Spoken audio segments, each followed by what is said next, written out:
Estos 4 tienen comorbilidad, o mejor dicho, tienen patología dual, son duales. Entonces, ¿qué es lo que quiero que entienda la clase? Lo que quiero que entienda la clase es de que hay que tener mucho cuidado ¿con quiénes? Con las personas que tienen comorbilidades. A ellos hay que cuidarlos más. ¿Ya? A los que tienen, o mejor dicho, comorbilidad, o a los que tienen patología dual, los que son duales, ¿no? Los que tienen no solamente su problema de adicción, sino tienen otro trastorno mental. De estos 4, 3 tienen trastornos de la personalidad antisocial, más adicción. Y de esos 3, 2 tenían cargos grandes. Uno llevaba la llave y el otro tenía la disciplina, ¿no? Le habían dado como disciplina, encargado de disciplina de la comunidad terapéutica. ¡Qué locura! O sea, darle ciertas responsabilidades a personas que tienen psicopatía. O sea, criollamente hablando, son psicópatas. Fríos, calculadores, manipuladores. ¿Ok? Entonces, hay que tener mucho cuidado. Cuando hay comorbilidad, cuando hay, mejor dicho, patología dual, adicción más un trastorno mental, como un trastorno de personalidad antisocial, un trastorno de la personalidad borderline, límite de la personalidad, que tienen tendencias depresivas, a ellos hay que cuidarlos más. Hay que hacerle un mejor seguimiento. Eso lo vamos a ver. Hay 2 formatos que ustedes pueden trabajar y justamente en esta comunidad que pidieron mis servicios, ¿verdad? Ya se los di, ya los he apoyado, ¿verdad? Es una comunidad de Lambayeque, ¿verdad? De acá del Perú. Entonces, se le ha dado el servicio y se le ha dado esos formatos para que se ayuden. Hay comunidades que no trabajan, pues, ¿no? Con psicólogos profesionales, no trabajan con psiquiatras, especialistas en adicciones. Entonces, para eso está el consejero terapéutico certificado, que tiene que manejar ciertos instrumentos para poder darnos cuenta si este usuario tiene patología dual. Ustedes ya se les ha entregado, ¿verdad? La semana pasada, 2 pruebas, 2 baterías, ¿no? 2 tamizajes, o como les quieran llamar ustedes, cuestionarios, ¿no? En la cual, de repente, usted se va a laborar a un lugar donde no trabajan profesionales de la salud mental. Es un lugar de repente como un centro de rehabilitación cristiano, como le decimos acá en el Perú y en Colombia, comunidades terapéuticas cristianas. ¿Ya? Estas comunidades terapéuticas cristianas no trabajan con equipo multidisciplinario, no tienen asistente social, no tienen psiquiatra, no tienen psicólogo, es únicamente la palabra de Dios.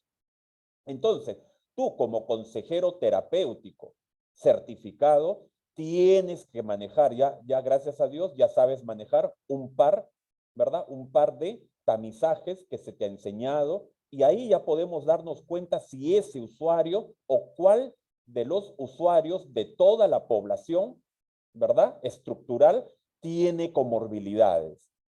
Ellos, los que tienen comorbilidades, no pueden dormir juntos, porque si duermen en las mismas habitaciones juntos, son bomba de tiempo.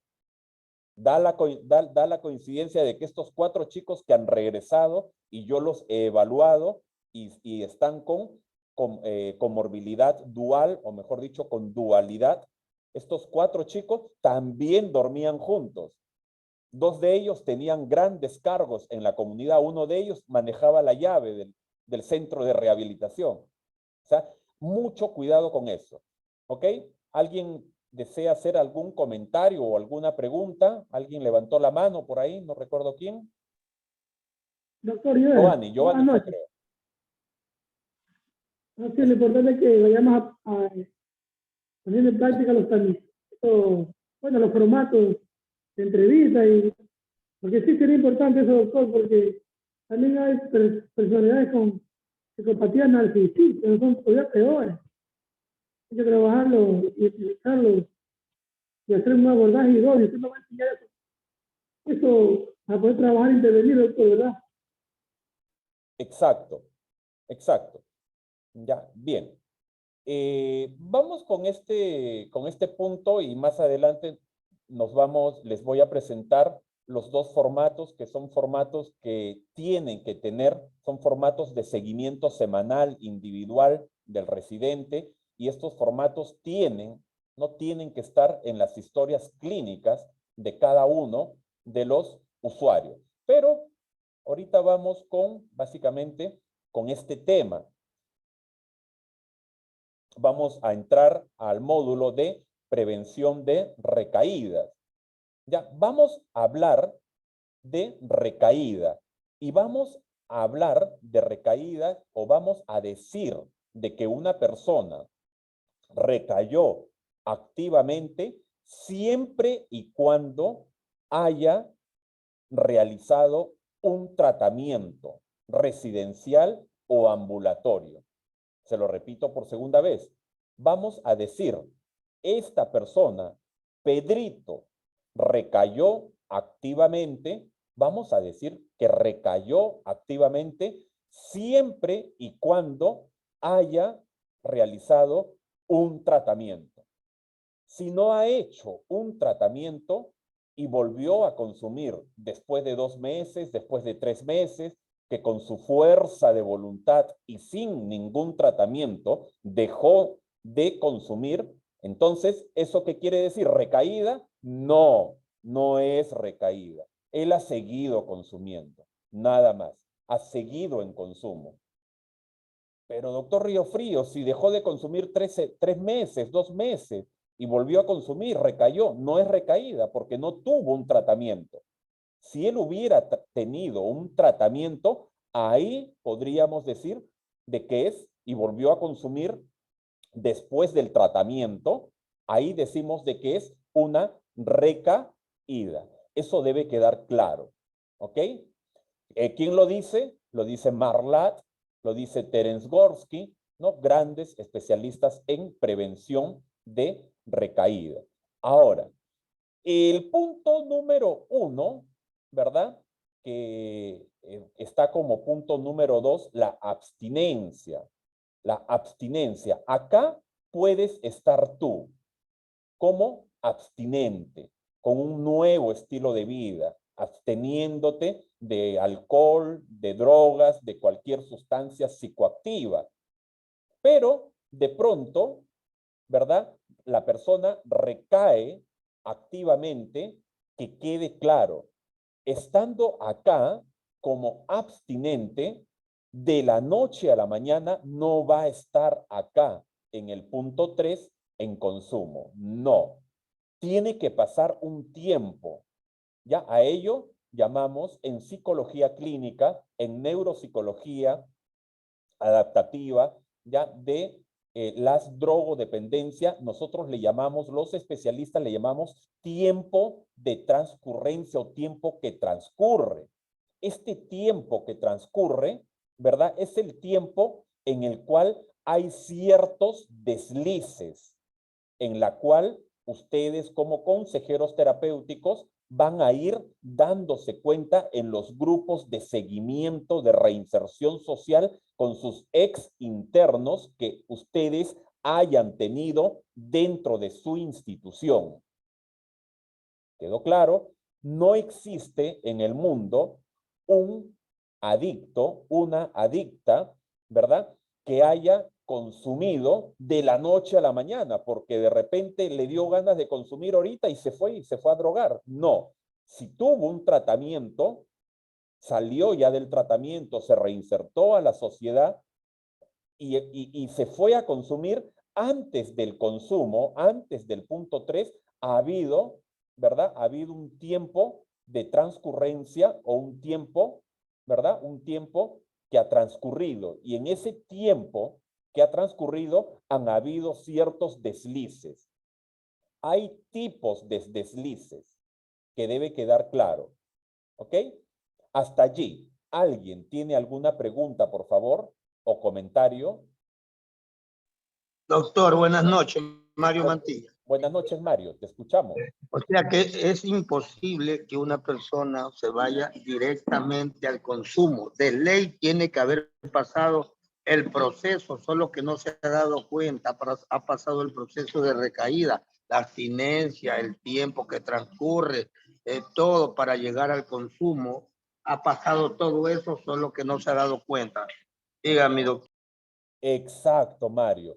Es por eso que es tan importante de que tú, como consejero terapéutico, ¿verdad? Dentro de la institución, motives al director, motives al dueño de la institución a que se realicen grupos de seguimiento, o mejor dicho, grupos de reinserción social, porque allí, en esos grupos de seguimiento, en esos grupos de reinserción social, es allí donde se empiezan, entre ellos mismos, se empiezan a dar cuenta quién de los integrantes del grupo está en esta parte, está por acá, ya está por acá. Ahora, Anthony Román, te escuchamos. Buenas noches. Muy buenas noches, doctor Rocío. Saludos a todos mis compañeros del grupo. Doctor, una consulta, por favor. Del tiempo de abstinencia al tiempo de consumo, en el tiempo que transcurre, ahí hay, usted ha dicho que hay puede haber unos pequeños deslices. Según lo que yo aprendí hace un tiempo atrás, el desliz era una pequeña caída, o sea, un pequeño consumo. O sea, por ejemplo, un consumo de unas horas y de ahí reaccionar y volver de nuevo. Pero ese ya era el principio. ¿No? ¿Cuál es Recaída. Sí, te lo que escuchamos. yo aprendí? Disculpa la Eso fue lo interrupción. que yo aprendí, doctor. A ver, ¿me podría, por favor, ayudar con esto? Claro que sí. Y vamos al siguiente para que quede ya claro a todo el grupo. Vamos con el siguiente. Apaguen los audios, por favor. Esto es una terapia que yo siempre lo doy en conferencias que yo le llamo la bola de nieve. Acá está. No existe, o sea, lo que existe según Marlatt, según Gordon, según Terence Gorski, según Watson, ya especialistas en esta materia de recaídas, ellos ¿qué dicen? Dicen, existe el desliz o existe la recaída activa, nada más. Y cuando hablamos de desliz, estamos hablando del desliz conductual. Cuando hablamos del desliz conductual, si constantemente comete la misma conducta inadecuada, entonces le vamos a llamar recaída conductual, porque está recayendo constantemente en el mismo patrón de conducta negativo. Ejemplo, infidelidad. Si fue infiel un día, una vez, y de ahí ya paró la mano, no volvió a ser infiel con la pareja, entonces le vamos a llamar que fue un desliz conductual. Si fue infiel hoy día, pasan 15 días, volvió a ser infiel con la misma mujer, pasan 2 semanas, nuevamente es infiel, está de infidelidad en infidelidad. Este usuario que está reinsertado a la sociedad, entonces ya no es un desliz conductual, es una recaída conductual, porque está repitiendo, ¿verdad?, el mismo patrón de conducta. Entonces, lo que debe quedar claro es de que es desliz o recaída conductual o recaída activa. No existe de que yo consumí un poquito, ese poquito no es desliz, ese poquito es recaída activa y punto. Porque si nosotros le presentamos a nuestros usuarios y le decimos, si tú consumes un poquito, es desliz, es una ligera caída, estamos minimizando el consumo. Cuidado, cuidado, cuidado. ¿Por qué? Porque de acá para adelante ya todos mis usuarios, todos mis internos van a salir, se van a meter su chiquita y van a decir, no, no he recaído, he deslizado únicamente. Hay que tener mucho Cuidado con eso, ¿no? Terence Gorski, ¿verdad? Marlatt, Watson, que dicen, hay desliz o recaída activa, nada más. Y el desliz puede ser conductual, el desliz o recaída puede ser emocional, el desliz puede ser de pensamientos, ahora se los voy a explicar, y la recaída activa. Ahora, cuando hablamos de recaída conductual o desliz conductual, estamos hablando cuando los mecanismos de defensa empiezan a activarse. Cuando los 24 o cuando uno de los 24 mecanismos de defensa empiezan a activarse. O cuando los defectos de carácter se ponen en manifiesto en el adicto. Al activarse los mecanismos de defensa, algunos mecanismos de defensa, ahorita vamos a ver cuáles son, ¿ya? Porque siempre hay esto, ¿no? De que, y justamente hace un par de semanas, unos colegas psicólogos me preguntaban, pero si Sigmund Freud solamente ha descubierto 10 estrategias de afrontamiento, o mejor dicho, 10 mecanismos de defensa, ¿de dónde salen los otros 14? ¿No? Unos psicólogos, estudiantes de psicología, pero solamente me decían, doctor, solamente nosotros nos han enseñado en la universidad de que hay 10 mecanismos de defensa, y son los mecanismos de defensa que son de Sigmund Freud, ¿no? ¿De dónde salen los otros? Bien, los otros salen, ¿de dónde? De los estudios de Marlatt, de los estudios de Terence Gorski, de los estudios de estos especialistas en drogodependencia. Eso lo vamos a aclarar, lo vamos a ver bien ahorita. Una cosa son los mecanismos de defensa o las 10 estrategias de afrontamiento, ¿verdad? De este autor de Sigmund Freud, ¿no? Una cosa es eso y otra cosa son los mecanismos de defensa adictivos.